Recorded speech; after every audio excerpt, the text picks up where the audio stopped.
Testing. 1, 2. Okay. Bismillahirrahmanirrahim. Assalamualaikum. Welcome everyone. Thank you for that. Yeah, I pressed the wrong cut though. That was actually the cut for the ending, but I accidentally touched that. But all right. So hope everyone is doing great tonight. So what tonight's class? Not really class since. Terkejut nampak. Thanks for watching. Yeah, I actually pressed the wrong trigger command actually, but alaikum salam. Nice to see you. Hold on, where did I put my drink here? All right.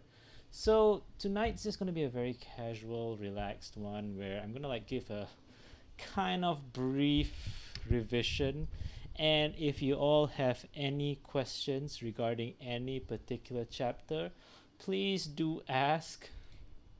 All right. So yeah.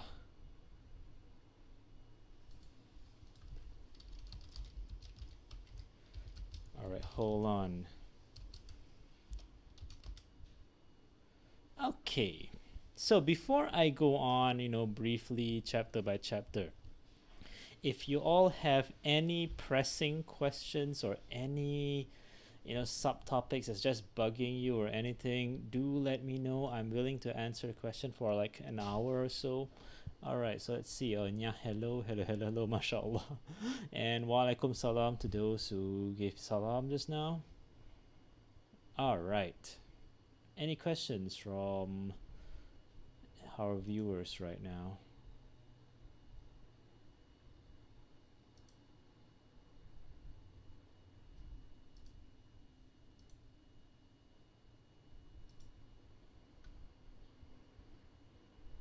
And hope everything is going fine in campus. So yeah, for the final exam, I don't exactly know the exact questions. I do, well, I've seen it, but I won't tell you what's inside there other than the fact there are questions. So we have a total of 12 chapters to cover. Okay, up my volume a bit. Sure. Okay, let me see. All right, test, mic check, test. All right, testing, mic check. Okay, is my volume good now?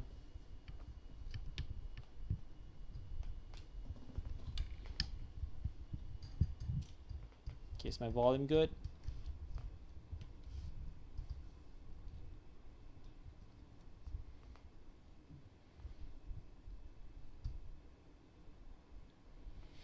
Okay, meanwhile, so we have around 12 chapters to cover, right?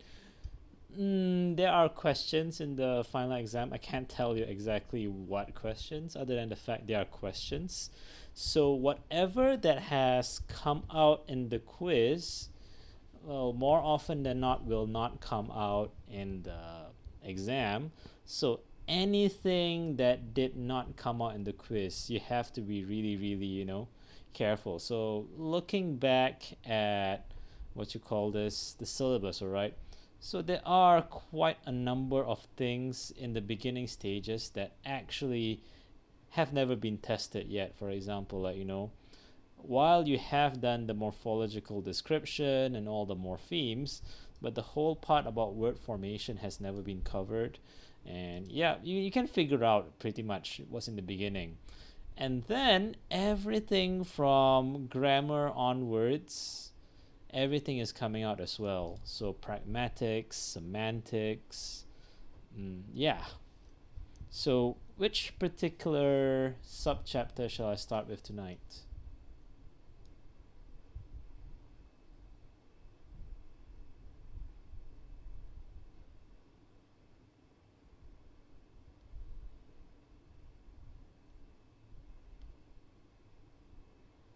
Any particular subchapter?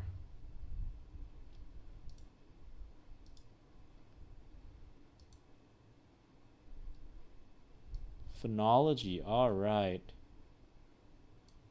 Well, Sabik, you might want to look very closely at the course outline. So I hope everyone has a copy of the course outline. It is available on your WhatsApp group. And if you don't happen to have the file, you can always ask a friend for it. They should have a copy of this. All right. Okay, I'll wait for the questions to come in, and then once you have enough questions, I'll start. So we have questions about phonology in general. We have questions about, let's see, elision. Oh, it's phonology related also. Okay, what else?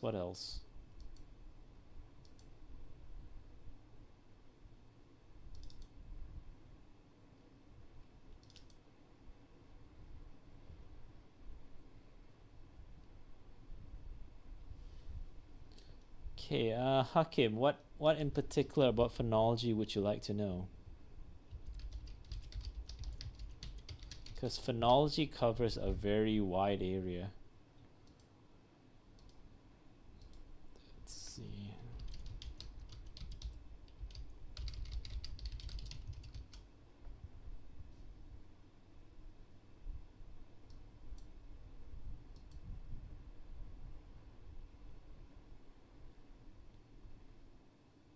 Okay, so looking at the questions that I'm getting here in YouTube chat and from the questions that some of you asked me personally on WhatsApp, I think chapter 4, well, not chapter 4, I would say week 4 and week 5's topic kind of like, it kind of confuses people. So I'll explain a bit about that. So we have a bit of the phonological part, a bit about phonotactics and syllables and all right? So first of all, you all should know what's the main difference between phonetics and phonology, all right? So phonetics and phonology, there are two different areas. Just a brief explanation, no problem. Okay, I'll just make this bigger as well so that everybody can see. Let me just make this bigger.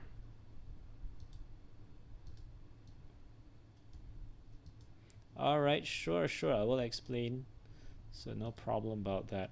All right, so phonetics and phonology, they cover around the same area, but they cover a different aspect of it, all right? So phonetics itself is more concerned with just the sound, the particular sounds, the individual sounds, all right? While phonology is, more concerned about the rules of the sounds, it's more concerned about, for instance, how the sound changes and so on and so forth. So there is quite a difference between phonetics and phonology there, right? So elision would belong more to the world of, phonology. So in elision, okay, let me just get this straight. So you have elision, you have assimilation, and you have a lot of other processes. So elision, what part want me to explain? The whole thing?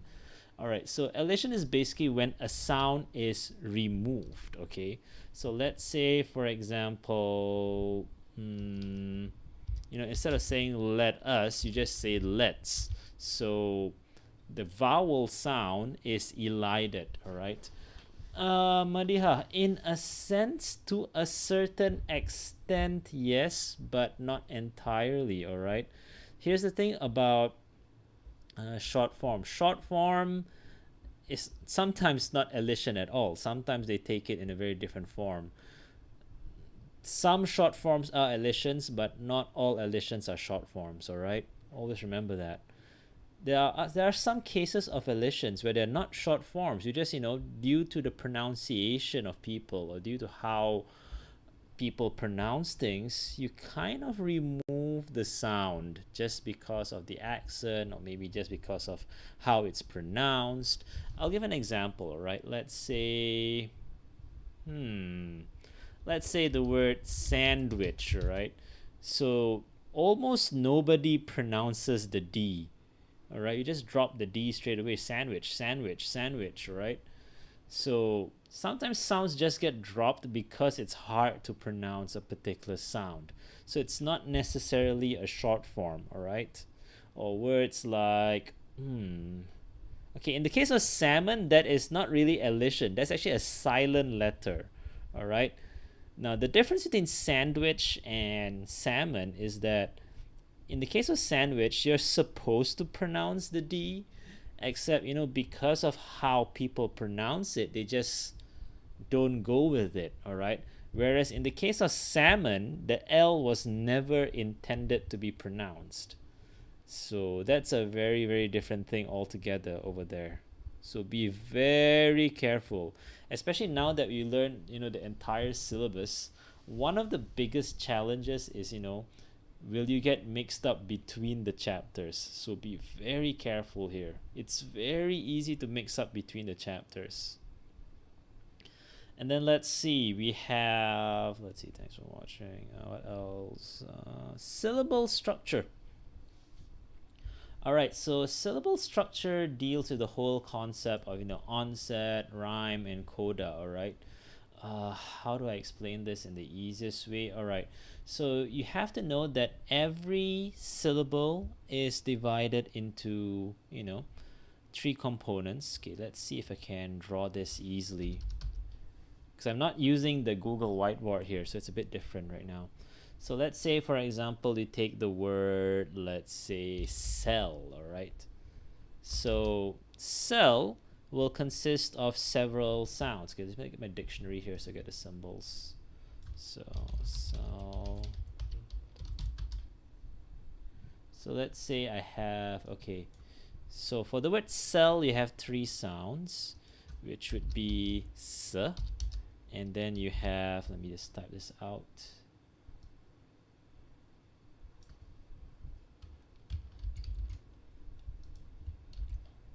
Okay, that's a bit too tiny over there, so I'll just make it bigger. Perhaps a 26 would be nice. Yeah, I'm not sure why this one. Oh, it has a different font. No wonder. And it consists of this one, all right? So first of all, you have to know what are the individual sounds in every syllable, all right? Next, you need to know that a syllable consists of three parts, right? You have the onset, rhyme, and the coda. The onset, nucleus, and coda. I'm sorry about that, all right? So the nucleus of every vowel, okay, the nucleus of every syllable, sorry. The nucleus of every syllable must be a vowel, and in this case, the vowel is e, all right?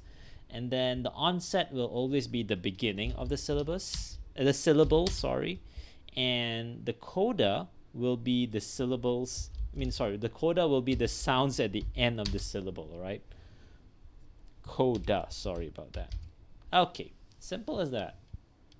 So make sure you know how to divide things accordingly, all right? Where is the border of the syllable, and so on and so forth. Of course, this also requires a very good knowledge of your phonetic symbols, so make sure you never forget those syllables. And then, of course, make sure you also know how to divide your syllables. Let's say, for example, if I were to take the word, okay, photography, for example, right? So if I were to type photography in IPA, it would be like that. Okay, I'll just make this bold. I'll make it a nicer font. All right. So if I were to take the word photography, for instance, all right, so you have to know where the syllable starts and where the syllable ends, and then you have to know how many syllables there are, all right? So in the case of photography, so photography, so okay, this one, it's like this because of the whole thing, all right? Photogra, and then phi, all right? So f here will be the onset, t will be the onset, g and r, gr together will be the onset of that particular syllable, and f will be the onset as well. So in other words, these four syllables do not have a coda, all right? So you have to be very careful at where the syllable starts and where the syllable ends. But every syllable must have its nucleus. So you see four different syllables, which means, there are four the plural for nucleus is actually nuclei. Am I right about this? Yeah, nuclei. I don't know how to pronounce that. Nuclei. All right. So multiple nucleus. Yepity. It's under rhyme.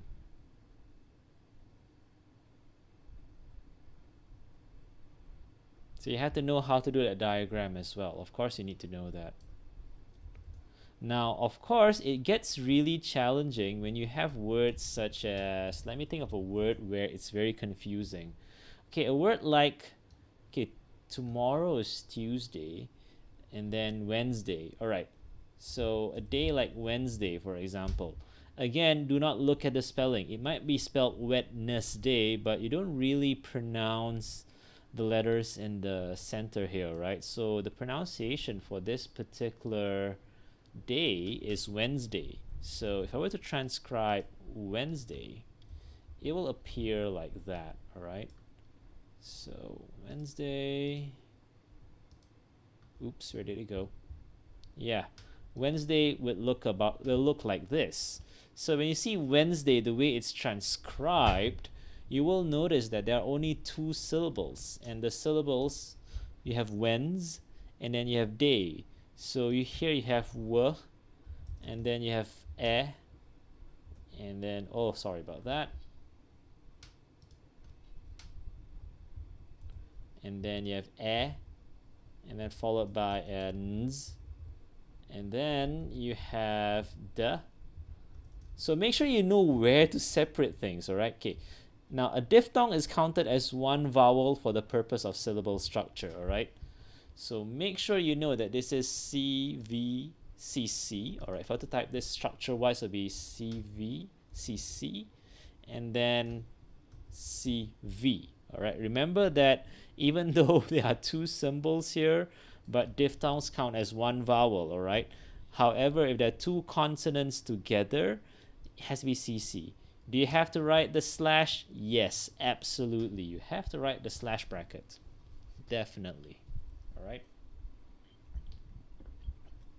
All right, welcome to the revision class, Fadila. So yeah, Maxim, so that will be on the chapter of pragmatics. I will answer the question, but since we're on phonology right now, I'll cover phonology first, and then once there are no more pressing questions on phonology, then we shall move to, what you call that? We shall move to, what you call that? Pragmatics, all right?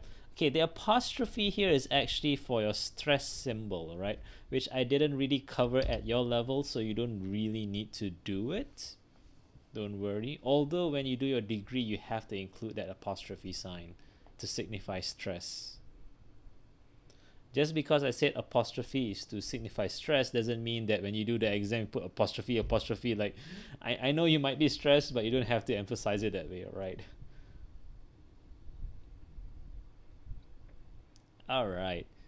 Okay, if there are no other phonetics and phonology questions, then let's, jump a little bit and go to the world of pragmatics, which is the study of invisible meaning that, it just adds that other dimension to language, right? Sorry about that. So, in pragmatics, one of the main concepts you learn is, of course, the maxims of conversation, all right? So, pragmatics, okay, you have your, let's see, all right. So, in the four maxims, you have the rules of conversation, all right? So you have the maxim of quality, maxim of quantity, maxim of manner, and maxim of relevance, all right? So in other words, when people speak, when people talk, there is an expectation of how the answer is supposed to be, all right? There is an expectation of how people are supposed to respond. Let's say, for example, all right, let's say somebody asks, how are you, all right? So the normal expectation is either you say, I'm fine, or maybe I'm not okay, all right? There's a certain expectation. So if somebody answers something completely different, for example, how are you? And then suddenly somebody just answers, the cat just jumped over the fence. All of a sudden you answer this. So this is a seemingly irrelevant answer. So it kind of flouts the maxim of relevance. So what is the maxim of relevance? When it comes to conversations, all right, there's an expectation for people to be on topic and to not go off topic. However, when people go off topic, it doesn't mean that they are dumb or they're stupid or anything. Usually when people go off topic, there's always a reason. Maybe the person's trying to imply something. Maybe the person's trying to convey something. Maybe the person is just ignorant. Maybe the person is affected by trauma and so on and so forth. All right. So relevance means that, every question people expect it, to be answered on topic, not off topic. All right. The moment people are off topic, something else is trying to be conveyed there. Likewise, the maximum manner deals with truthfulness. You don't really lie. You say things accurately. When things are not accurate, there usually is a reason. For example, maybe your parents ask you, so how did you do for the exam? Maybe the exam was a disaster, but you say okay. But your okay doesn't really mean okay. So you just flouted the maximum manner when you kind of covered up the truth over there, all right? Now, meanwhile, maximum quantity, all right? So in the maximum quantity, you expect only a certain type of answer. How are you? Normally, people answer, I'm okay. Maybe for girls, you expect a slightly longer answer. But if let's say, for example, how are you? And then you say, oh, in the morning, I thought I wasn't going to wake up. But then I did. And it was time for Fajr or Subuh prayers. But I felt a bit lazy. But seeing that all my roommates were about to pray, I slept for a while, yada yada yada, etc., etc., etc. Give a very, very long story. Nobody expects a story this long when you ask, how are you? So this is flouting the maximum of quantity. But it doesn't mean that this person... What, do it again? What, you want me to do this again? Oh my god, every semester I give a similar example. I don't know why all of you are entertained by this. So yeah, I slept for a while, but then, I saw my roommates, they woke up already, so I feel a bit guilty. So, but then, I'm very sleepy, so I just slept for a while, then I snoozed my alarm clock, and 5 minutes later I woke up again, and then, I just went to the toilet, just realizing I forgot to wear my specs, and then went back to my room again, and so on and so forth, all right? And yeah, Hakim, yes. So if it's too short, that is also flouting. You expect a certain length. For example, okay, I'm not leaking a question. I'm just giving an example of maybe semester 3's question, all right?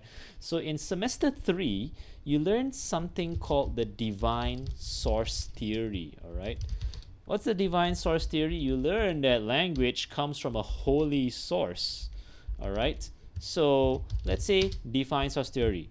So the full answer for divine source theory is that DST says that language comes from either a divine source or higher being. This is because the majority of world religions, no, the majority of holy books of the world's religions say so. For instance, if you quote the Bible in the Genesis, it says that yada yada yada. And if you quote the Quran in Surah Baqarah on the 6th page, it said that Allah subhanahu wa ta'ala taught Adam the name of all things. All right, so that is evidence for you that a holy book mentioned that language came from God himself. All right. However, it is impossible to prove this theory logically, because you have to go to heaven, and if you go to heaven to find out how language was transmitted by God, you don't want to come back to earth, right? And nobody knows what that exact language God used was, right? Impossible theory accurately due to yada yada yada. All right, so this is the expectation of the entire theory. But sometimes in an exam, people give answers that are too long. For example, let's say we give only 5 lines, and then suddenly you do a 2-page answer. So what does it say about you? It doesn't mean that you're stupid. It just means that you're just trying to just blast it all with your machine guns and tembak, and probably want to get some marks from that. But let's say, for example, this is the expected length of the answer, and you just say that divine source theory is a theory. Like, duh. But one more thing is that, that's so short. I mean, the theory has a very long explanation. So if you give an answer that's too short, that is also flouting the maxim. All right? So too long or too short? Of course, please don't give this kind of answer in the exam. For example, define pragmatics. Pragmatics is a chapter in the book. If you do that, then your marks are just numbers. All right. And I hope it's not just a number, if you know what I mean. I'm using an implicature there, right?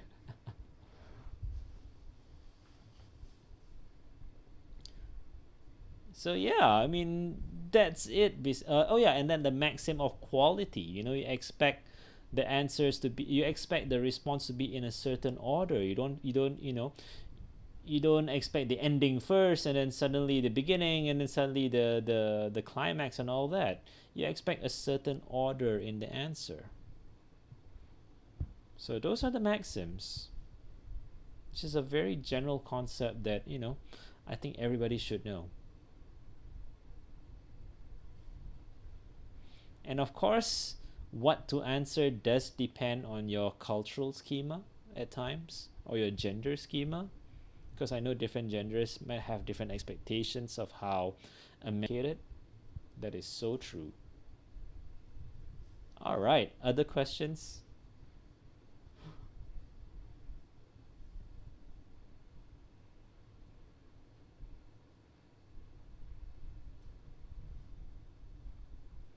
So your exam will be, I believe, on the 12th of November. Unfortunately, I will not be there because if the PKP does end on the 9th, then the university authorities require me to undergo compulsory, what you call that, compulsory quarantine for 14 days. If somebody answer in sarcastic way, oh, all right.